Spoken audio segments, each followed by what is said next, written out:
Welcome back and thank you for sticking around. And also thank you for Max Speeding Rods for supplying the parts for this video. Now, back to the important stuff. From my previous video, which I'll link someplace, somewhere here, there, wherever in this video, or I'll put in the link in the description, you saw me trying to install the Max Speeding Rod control arms. Ran into a problem where the factory bolt was too small for the control arms. The control arms require a 9/16 bolt or a 14mm bolt. That's 14mm bolt, and also the corresponding drill bit. Basically what you're doing is that you're drilling the buckets that the control arms bolt into, adding the new hardware, and the control arms bolt right up. Really not a problem, very simple thing to do. Drill bit, bigger bolt, very inexpensive. And even when you price it out with my coupon code, which I'll put down below, Model 72, put a link, show me some love, you still come in cheaper than buying a set of, a lot of times, factory control arms. And definitely cheaper than some of the aftermarket control arms that are out there.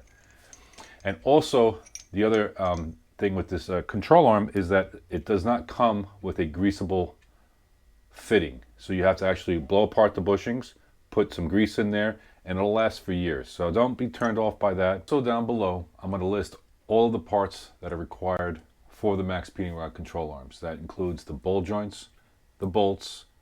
For the bolts that I used, I actually went with a longer bolt, and I'll explain why I went with a longer bolt in the video. You can choose to go with a shorter bolt if you want to measure the stock bolt instead of the longer bolt here. That's up to you of what you want to do.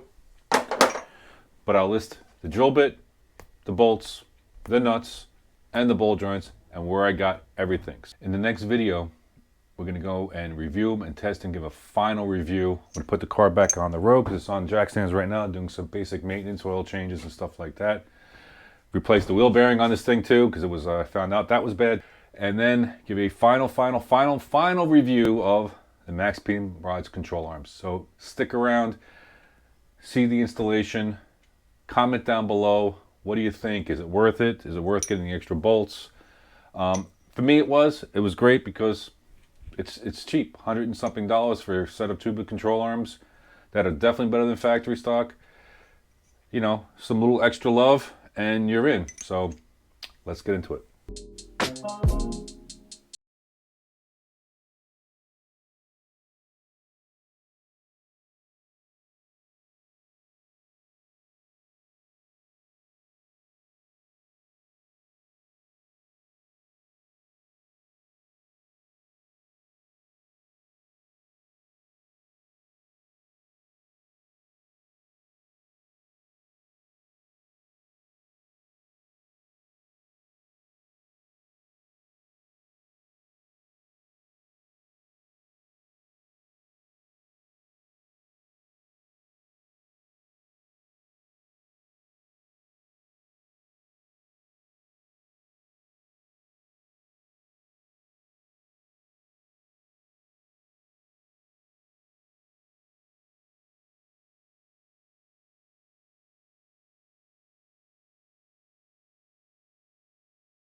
Yes, I don't have a long enough socket.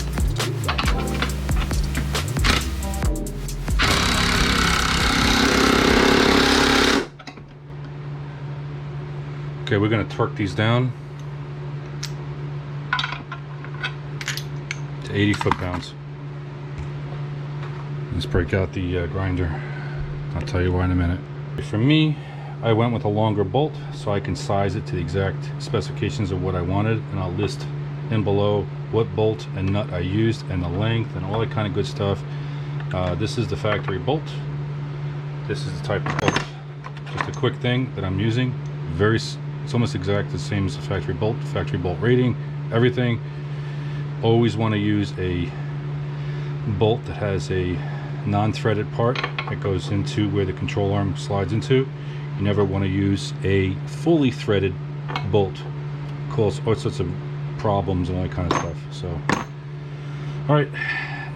And the reason why we got the grinder out is that we got to cut the bolts down, because I flipped the bolts around, because factory bolts fit in this way.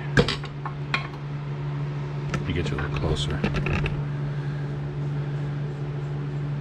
This goes that way, the nut goes this way. But the problem is that if you have this with the bigger bolt on the other side, is that you can't get the shock tower in the pocket here. And easiest way to measure this, I just flip the bolt around, cut it right down to the edge, and boom, it fits right up into the pocket, no problem. If you don't cut the bolts down, it won't fit up into the shock tower pocket because it's too thick. So let's get started.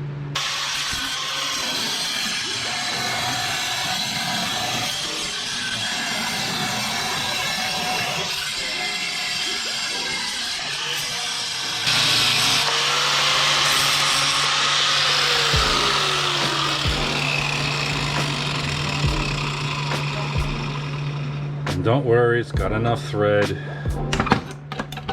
Nothing's harmed, it's all the way through. You guys all freaked out, flip out. That's it. Very simple. Yep, that's good. Alright, let's go put it in the car. Alright, hope this is coming through. This is going to be a very simple process.